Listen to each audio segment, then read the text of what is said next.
بعد از نسترن ای عشق من بگو تو رو به خدا این اداها چیه؟ قبل از نسترن ای عشق من بگو تو رو به خدا این اداها چیه؟ بگو تو رو به خدا، بگو تو رو به خدا، حالا بگو تو رو به خدا. سلام قربان. ها؟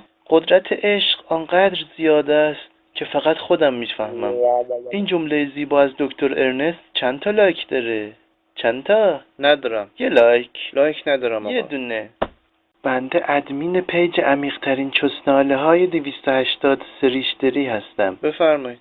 این عکس مخفی لباس زیر هنرمند محبوب کشورمون چند تا لایک داره؟ چند تا؟ چه لایکی؟ یعنی چه آقا؟ چند تا لایک؟ لایک ندارم عزیزم. اجازه بدید.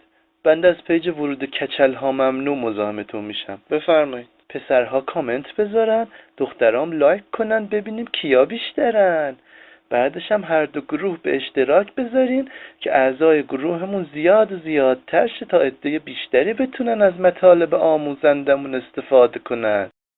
حالا شما کامنت میذاری یا لایک میکنی؟ هیچ کدوم عزیز من. چرا؟ نمیخوام. یه جمله قشنگ دارم. آدم یه پا نداشته باشه اما ملخور نباشه. گم شو نجات پرست. نه، ما اولین منشور حقوق بشر. با سلام. از پیج پنپه تصویری، دنده صوتی و خلامصب لمسی مزاحمتون میشم.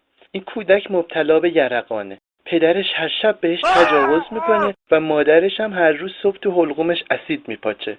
این بچه تا 2 هفته دیگه میمیره. یعنی دلم میخواد رکورد لایکو بشکنینا. چه لایکی؟ کجاش لایک داره آخه این؟ نه، هر لایک نشانه یک تنفره. کجای لایک تنفره؟ لایک یعنی دوست داشتن. نه، یعنی تنفر. شما لایک کن. نه خیر، نه. من از پیج گوه زیادی نخور وگرنه میرینم به هیکلت مزاحمتون میشم. بچه ها، حال استاد اصلا خوب نیست. هر لایک نشانه یک دعا برای سلامتی استاد. 10 و 5.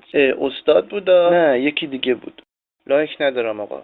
یه روز انیشتن اومده بود در خونمون، من در روش باز نکردم، بدجوری ضایع شد. بیچاره. این خاطره زیبا چند تا لایک داره؟ اون وقت شما از کدوم پیج هستید؟ من از پیج سخنان ناگفته پروفسور بالتازار از زبان پسرش مزاحمتون میشم. نه. آقا دیوانه‌ن اینا. خیلی وقت پشت چراغ قرمز واسطادی؟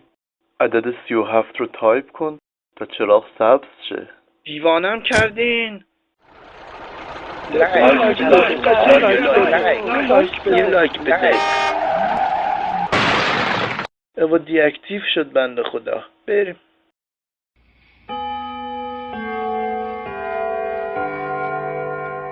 آخیش راحت شدم از دست اینا. پسرم، این لیست کارهای بد توه. با هر بار به اشتراک گذاشتن این لیست یکی از کارهای بدت کم میشه. برو. اینا لیست کارهای خوب توه. این همه کارهای زیبا و اعمال حسنه چند تا لایک داره؟ چند تا لایک؟ چند تا؟ نه. چند تا لایک، چند تا لایک، چند تا لایک، چند تا لایک، چند تا لایک، چند تا لایک، چند تا لایک، چند تا لایک، چند تا لایک، چند تا لایک، چند تا لایک. این انیمیشن زیبا از سیروش رضایی چند تا لایک؟ شما به من سکس هم دادین با لایک هاتون.